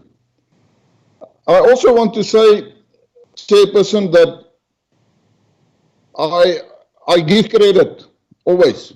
If one deserves credit, I give credit. And yes, Honourable Minister, you do deserve credit when you were the Commissioner. But let's also say that the World Soccer Cup in 2010 played a huge role in the decreasing of crime statistics because of one crucial matter. That was the visibility of police. And the Honourable Minister knows that. He, as Commissioner at that time, he knows that when you have more visibility, then crime figures are going to down. And we have seen it now in the lockdown period again. Because of more visibility of police as well as the South African National Defence Force, crimes are going down. It's about visibility. Lastly, Chairperson, and I'm not going into a debate and everything, I'm worried about the remark from the General that said that we are still counting the firearms. Can I have clarity on that, Honourable Chair? Still counting the firearms that has been handed in. What's wrong with the system? It should be computerized. It should have been available immediately. Can I have an explanation how the system works if we are still counting firearms handed in this amnesty period? Thank you, Chair. Thank you, Honourable Groenewald. Honourable de Blanche. Chairperson, thank you. I also want to add something about the firearms. Yes, firearms kill, but firearms also protect. That is the other side of that. The Chairperson, and then about 2011, no World Cup, but also no amnesty in 2011. So, you know, that is not really an argument, with all due respect. Chairperson, I just want to know 27,336 firearms were handed in. I just want to know how many, if any, up to this stage was connected positively with any crime committed. That is my first question. Secondly, the last one. Chairperson, the police issued a directive on the 7th of May 2020, preventing firearm owners from applying from the renewal, and obviously due to the lockdown. My question is, Chairperson, how are they going to deal now with those applications? Some of that applications also, you know, are going to expire within the 90-day permitted period. Thank you, Chair. Thank you very much, Honourable de Blanche. Honourable Majosi, Shaky Mam, and then Faku. Thank you, Chair. No, I think mine is quite short. I did not get a clear response on the question that I asked on which strategy are we going to use in locating the illegal firearms that are in possession of foreigners who are not even legal in South Africa. So I just wanted to know that, as the Minister has said, that as long as we still have firearms, South Africans are not safe out there. So how do we make sure that we locate those firearms? That is what I wanted clarity on, Chairperson, because I heard the responses, but the responses were not very clear. Thanks. Thank you very much, Honourable Majosi. Shaky Mam, and then Faku. Thank you, Chair. I'd like the department to tell us that, if not today, at some stage in the future, whether they would be able to tell us the firearms that have been surrendered or that have been recovered, what amount of them were from either the security industry or from the police departments that were previously stolen. That's the first thing. And then the second thing I would like to know is this: what percentage of the illegal firearm, now you get two types of illegal firearms in my understanding, and correct me if I'm wrong. One is those that were never registered in the country, that were brought from wherever they were or illegally manufactured, and think that's the one illegal. The other one is a legal firearm that was stolen that now becomes illegal. So I'd like the department to perhaps give us an indication of what the percentages are in this particular instance, which might give us a better understanding of how to deal with the issue of firearms. Thank you, Chair. Thank you very much. Honourable Faku. Thank you, Chairperson. I did not get the response with regards to what is the strategy of making sure that the number increase in other provinces, as we see in Gauteng and in the Western Cape. If National Commissioner and Minister can emphasize on that. But also, Chair, one of the things that I've noted from the presentation is, from what the National Commissioner is saying, is that there has been no firearms that has been reported stolen from the police station. I think we must appreciate that. If you remember, as a committee, that was one of our difficulties, that you can't collect these firearms and still get lost within the custody of the police. I think for that, Chairperson, we must appreciate the work that has been done by the police. We are hoping that up until the end, even if the firearm amnesty is again approved, that we would not have. Let us keep that momentum, Chair. I wanted to raise those 2 points, Chair. Thanks. Thank you, Honorable Faku. Honorable members, firstly, my question to the Minister and General Sitole. The last firearm amnesty ended on the 31st of May. We are now requesting a new amnesty, which will start on the 1st of August. What happens between the period of June and July? And would that be communicated very clearly? Because right now there is no amnesty. And there will be no amnesty between June and July. So what will happen between the periods of June and July?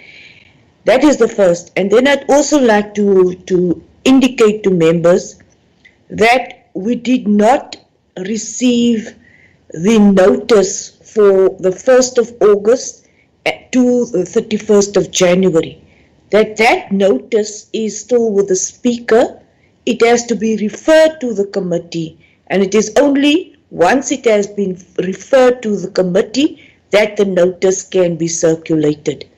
So as soon as we have the new notice, we'll circulate that to the members, and we'll have to come back to approve the new amnesty from the 1st of August to the 31st of January. Thank you very much. I just need an indication what happens during these 2 months. Minister and General Sitole and your team.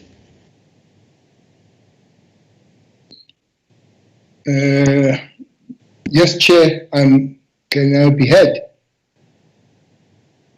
Yes, Minister. Thank you, Chair. Yes, Chair, going back to Honorable Dr. Groenewald about the... I don't want us to go and argue forever this 2010. Maybe on this side, we talk a lot with Dr. Groenewald. We can still talk about those times and those periods and what happened, Dr. Groenewald. There were many things that were put in place to make policing much better in preparation of 2010 and 2010 itself and post-2010. Many. Maybe it would be a waste of time. You know, we had new teams. There are boys here called Barrett, is technical response team. They came to life around that time. They were not there before. They were South African police all the time. They had a gap, Dr. Groenewald. So it would be your station, those guys that are trained to spend most of their time in the station and pushing the paper and all that. Sometimes they could even not be able to shoot properly because of the time they've pushed the papers at the station. And then you had the high-powered units, like a National Intervention Unit, like a Special Task Force. So there was a gap in dealing with immediate crime around the stations. So we created this technical response team that was based on stations. That is a team, to be honest, that messed up the cash heist at the station and on the street level. But that team was also used to patrol in between their stations, which made the streets very much safe. The question you and me will agree that they created a better visibility. So those are the things that some of them will need to go back on the time. At one cash heist, Dr. Groenewald in Pretoria, I was 3 days in the job. So there was a cash heist, and then there were 2 getaway cars, and those cars was a C280 and the GTI. Police came on a Corolla. So even if police had chased those cars of getaway, we changed there. That management, we began to buy BMWs for the police, high-powered cars. They drive BMWs, they drive GTIs today and all that. So there was a lot of change that happened. It's not just 2010 only. 2010, I would be ungracious if I say it didn't do anything, but much more was done to make sure that those things happen. Those are the things that some of them we're working on. We created a team, Dr. Groenewald, that was called a tracking team. We trained them in several countries. Their job was to wake up in the morning, go to CI, go to detectives, and say, give us the list of the guys you want today. They did nothing else except tracking down those criminals. That was their job. So we can't sit aside and talk about what happened, and all that is a story for another day. But there was a lot of job that was put in improving the police coming on that. So by 2010, yes, it did. I'm not sure. You asked the document. The document in my hand is an information note that might not have reached you, which is a submission of approval for further. It might have been submitted to me rather than submitted to you. So this one of the amnesty submitted to members, we are very sorry that changing the dates today for this to be adopted and approved by the committee, if you are with us, it looks like it's stuck in the office of the speaker. So, but it's the same document with only the change of dates. Maybe the commissioner will answer what happens between now and then. There will be no amnesty. If you bring your gun in between unlicensed, you might fall in trouble. So we'll request the people to wait until the amnesty comes. Dr. Groenewald, the problem of illegal firearms, I would concede and concur with you that we don't get much joy from those people bringing those firearms that have committed crime are in the hands of criminals. That is why I did make the explanation that we have operations. Maybe I will commit that in next portfolio committee, let's give the numbers of the firearms that are there because of the police operations. We find a lot of them, those firearms on our operations of our teams, team Kipispamu and all those kind of things. So we're not just hanging on this. We're not just hanging on this process, but there are other processes that the police themselves are working on them. That doesn't need you to be cooperative for us to get the firearm from you. We just go there, do our work. We've got good teams, by the way, very good teams that are dealing with those illegal firearms. But in terms of communication and in terms of backing the community, we can continue to request that they bring those firearms they don't need. The legal firearms and their owners wanted to keep them. I want to make this point because I was misunderstood last time. Nobody is going to force you with a legal firearm and you want to keep the legal firearm.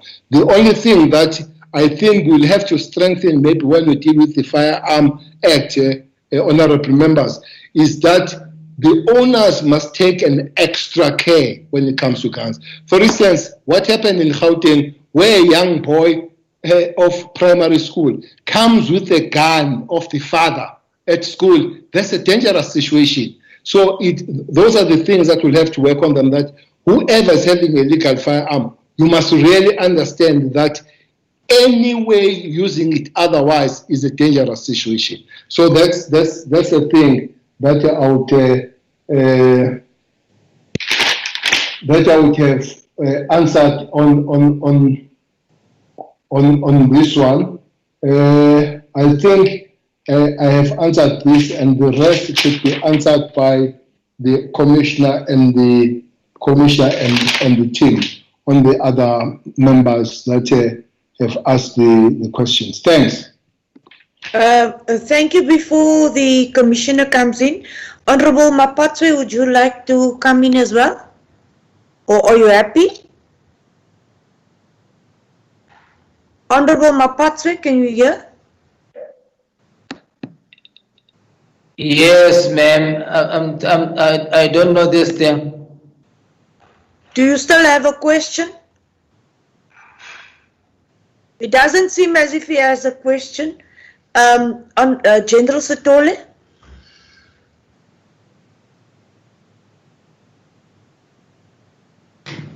Chair, I will take it that in the explanation given by the minister, the question of the notice must have been clarified, but we submitted the notice this morning to the parliamentary office. Then just also on the firearms, I want to go back to my report and confirm again that from the police stations, yes, not a single firearm has been reported stolen from those which are handed in at the police stations. But I've just asked for an IPACE report. 8 of the firearms submitted has been identified positive through IPACE. And those cases will then be subject to investigation. I will not be able then to give further details. Then I wanted to respond again to the question of counting the firearms. As firearms get handed in at the police stations, they are recorded manually, but those firearms are thereafter moved up to national. They are captured in the system. Therefore, we know at any given time through the system how many firearms has been handed in.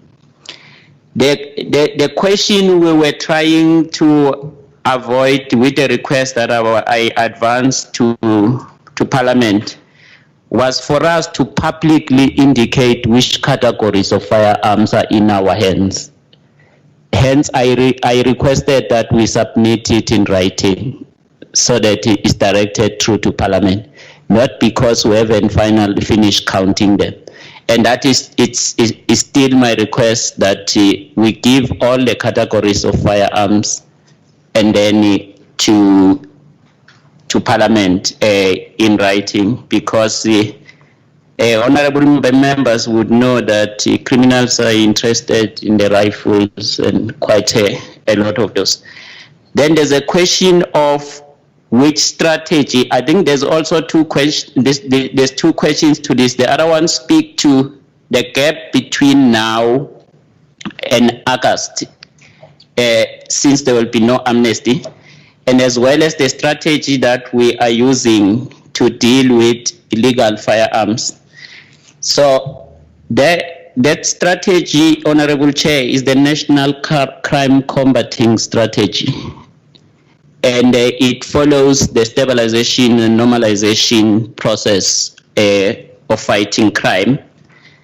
So the National Crime Combating Strategy has got pillars. It's 5 pillars.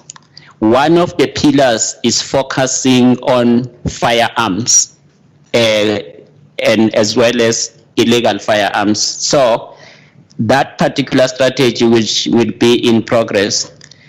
The minister has indicated that maybe people might need to wait a bit, but during the gap, the strategy shall be in action.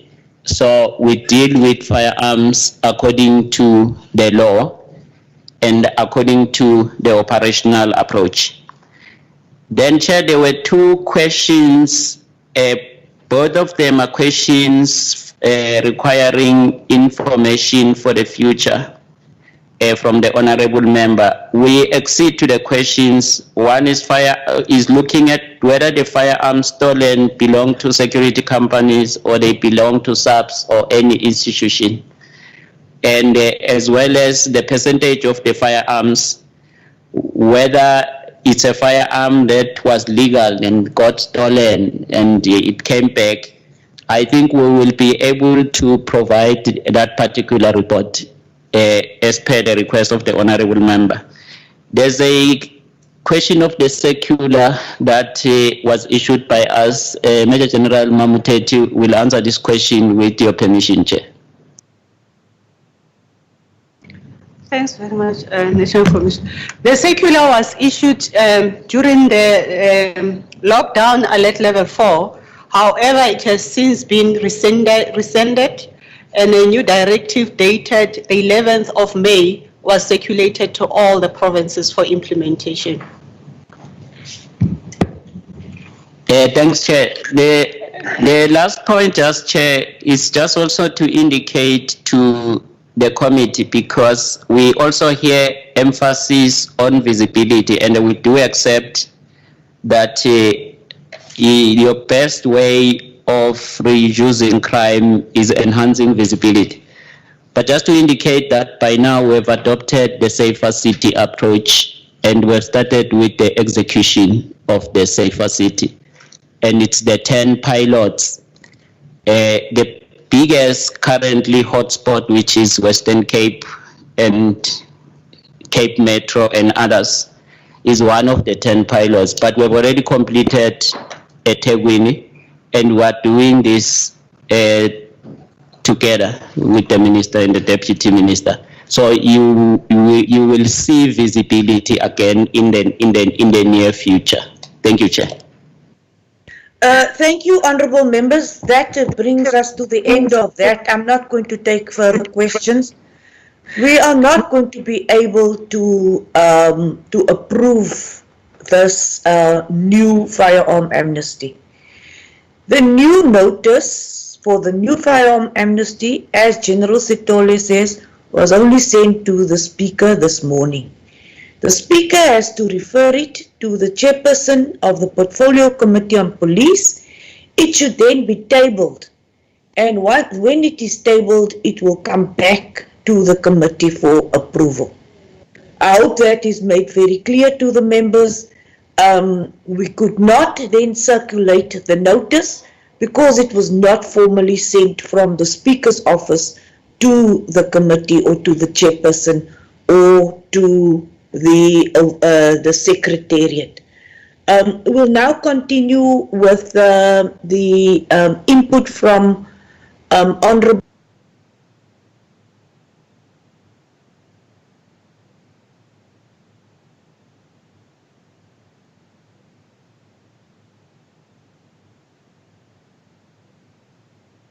Chair, we are calling. Chair, your mic is off. Sorry, are you with me? I'm with you again. Your mic Honourable, is off. You are with us. Yes. Honourable Whitfield sent a letter which requested that we consider amending the IPID Act to allow the committee to appoint the executive director of IPID. I made it very clear in the last meeting that the IPID amendment bill is with the president for the president's signature. So I'd like to I'd like guidance or direction from the committee if that amendment if we should do an amendment of that amendment, which is extremely cumbersome, or the amendment which is with the president should first be approved. This is complicated, and I have no idea how the request of Honourable Whitfield would be accommodated. I'll now take Honourable Whitfield so that you could explain your case, please. Thank you very much, Chairperson. I'm very happy to do so.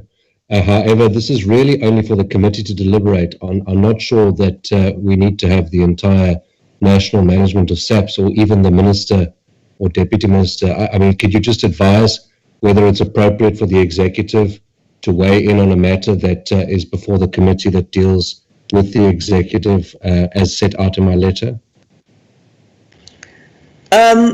Honourable Deputy Minister, and then I'll make a ruling. I think we can get so that the committee. Honourable Deputy Minister, we can't hear you. Could you switch off your camera so that we could hear you, please? So I was proposing, Chair, that we should be excused and the committee can reflect, and if there is any information that must come our way, it will be communicated to relevant countries. Honourable Minister, Chairperson, I'm not opposed to what has been made by proposal made by Deputy Minister and as raised by the Honourable Member, Mr. Whitefield. But for me, it's a bizarre. If I can just ask one question, is this a closed portfolio committee? Honourable Minister, that is exactly, Honourable Minister, this committee is not closed to committee members only. This is a committee meeting which includes all the members, which includes the Minister and the Deputy Minister and the public. This meeting is open to the public. So there is no reason why the Minister or the Deputy Minister or the Commissioners should be excused. Is exactly my point, that are we creating the precedents now where we have closed portfolio committees if we want to deliberate on some other things? Because that goes a long way to have a closed committee. It goes a very, very long way. Committee cannot just take a decision on that. It needs to get the permissions from the speaker. So I just want to be told so that we don't create precedents here of having closed committees if members feel so. We are guided by law here. We don't just coming from ourselves how we feel about matters.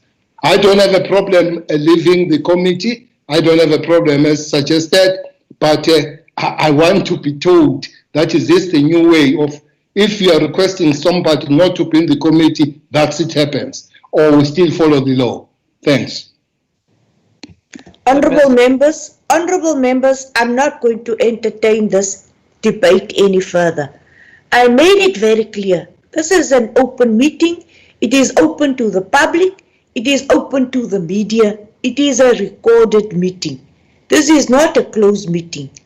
This meeting is open to the media. It is recorded. It will be on television. There is no reason for the Deputy Minister or the Minister or the Commissioner to leave. Unless they want to excuse themselves and they want to have any other meetings and there is another reason for them to leave, the Minister and the Deputy Minister are not required to leave. That is the ruling. I will not entertain this matter any further. Honourable Whitfield, you can present your situation. Thank you very much, Chair. It was a simple question and I appreciate your ruling, and I'm very happy to have the Minister and the Deputy Minister in this meeting, because perhaps then they can explain why they have operated outside of the law for the past 3 months with respect to the nomination process. But Chair, allow me just to set out the purpose of the letter. You are 100% correct, Chairperson, that in spite of unfortunate delays, the IPID amendment bill was sent to the President last year, and yes, 100% correct that we are waiting for the President to sign that into law. However, Chairperson, that amendment bill deals only with the Minister's powers to remove the Executive Director and was prescribed by the Constitutional Court in a judgment which also makes reference in the judgment to the appointment process, which I will touch on shortly, but confines itself to order Parliament to only amend that section affecting the removal. I believe that the committee has a responsibility to consider some questions, Chair, and that the committee, these questions are really directed to the committee alone, which was why, and if I can just repeat the questions that are in my letter, in spite of the request from the committee in March to the Deputy Minister for information relating to the nomination process, which was not concluded within the law, why the Portfolio Committee has not been furnished with the details of that nomination process held earlier this year. The second question is, was the Minister granted an initial extension in March 2020, and on what date was an extension granted, and by whom? Chair, the third question is, where does the authority actually reside to grant the Minister an extension, and in terms of which act? Is it permissible for a joint committee to authorize such an extension as was done in a previous joint committee meeting, bearing in mind the different constitutional functions and responsibilities of the NCOP and the National Assembly? Could this failure by the Minister to meet the legislated deadline in law, as the Minister is so committed to the law, could this failure by the Minister to meet the deadline lead to litigation which could implicate the Portfolio Committee? And in that regard, Chair, the letter has been distributed to everybody, and thank you very much for entertaining this matter. I'm not going to read the entire letter. However, it all hinges on a very important principle of independence, and I do not believe that an executive authority should have the power to nominate, because there's a difference here, Chair, between the nomination and appointment process. I do not believe a minister in the executive should have the power to appoint the head of an independent police watchdog, such as IPID. And I want to just quote very briefly, Chair, from that Constitutional Court judgment, the McBride versus Minister of Police in 2016, where the judge said in his judgment, to my mind, this state of affairs creates room for the minister to invoke partisan political influence to appoint someone who is likely to pander to his whims or who is sympathetic to the minister's political orientation. I believe the committee has a duty, Chair, and a responsibility to immunize IPID from any potential political interference. Please understand that I'm not making any accusations. I believe the committee has a responsibility to ensure that there is no scenario in which IPID can be subjected to the whims of the executive. And I believe that by having a process that is open, fair, and transparent, led by the committee in the nomination end of the process, that we would go a long way in achieving that. I'd also like to just appraise the committee that in the 5th Parliament, the Portfolio Committee on Police was presented with a comprehensive amendment bill, draft amendment bill, which also dealt with the appointment process. It elected not to deal with the appointment element or the nomination element of the amendment bill, and confined itself to the order of the court. And I believe that we now have an opportunity to ensure that the process is done according to that principle of independence, which was set down in that judgment in 2016. Chair, the letter is comprehensive. It is in the interests of protecting this Portfolio Committee and ultimately ensuring that IPID is able to do its job without any fear or favor to curtail police abuse in this country and make sure that there is accountability for those police officers who have committed the most horrific abuses against the citizens of South Africa.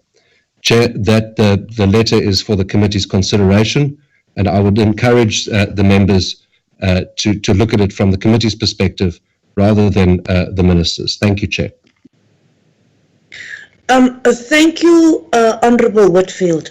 Honourable members, the presentation of the letter which Honourable Whitfield has given us today has serious legal concerns, and I do not think that it would be appropriate for the committee to discuss it in this fashion. What I'm going to request is that the legal advisor for the committee, that we do get legal advice on the matter, that we have a legal presentation, a legal analysis of what has happened. We were not part of the previous parliament in which the matter was presented. We need a historical perspective. We need the legacy report of what was done before. And I think once we have put all these reports in place, we'll be able to discuss this matter. We need an IPIT report, and we need the report from the Civilian Secretariat on the processing of this amendment. So I'm not going to allow any discussion on the matter. The matter is placed on the committee's list of work that has to be done. And I think once we are ready for the matter, we'll be able to bring it to the committee. After the questions which have been asked by and the matters raised by Honourable Whitfield, I do not think that we have provided the committee with sufficient information which will enable us to discuss the matter. If there is anybody who would like to comment on my ruling or what I have said, I would allow you to do so now. Yeah, it's Whitfield. Honourable Whitfield. Chair, I thank you very much for your ruling and for entertaining the matter and calling for a thorough report to be presented. Could we get an indication, Chair, because the joint committee has, whether erroneously or not, extended the minister's nomination process. So I think it would be fair just to get an indication of when the committee would be able to deal with such a report, setting out the legal advices from the parliamentary legal team. Thank you. Honourable members, as far as I'm concerned, and the record shows that whenever there is a request or there's a question or matter raised by any committee member, I try to ensure that we have a follow-up meeting as soon as possible. We had an IPIT meeting, we had the second IPIT meeting, we are now requesting a third meeting on IPIT. As soon as we are ready, I shall call that meeting. We'll also call the meeting to agree and approve the new firearm amnesty, and as soon as we have those documents ready, I'll call the meeting for approval of the firearm amnesty. Any further comments?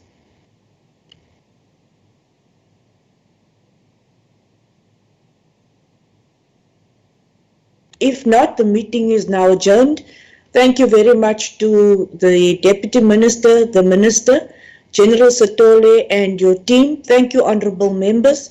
The meeting is now adjourned. I thank you. Thank you very much, Chair, to give us an extra minute. Thank you very much, Chair.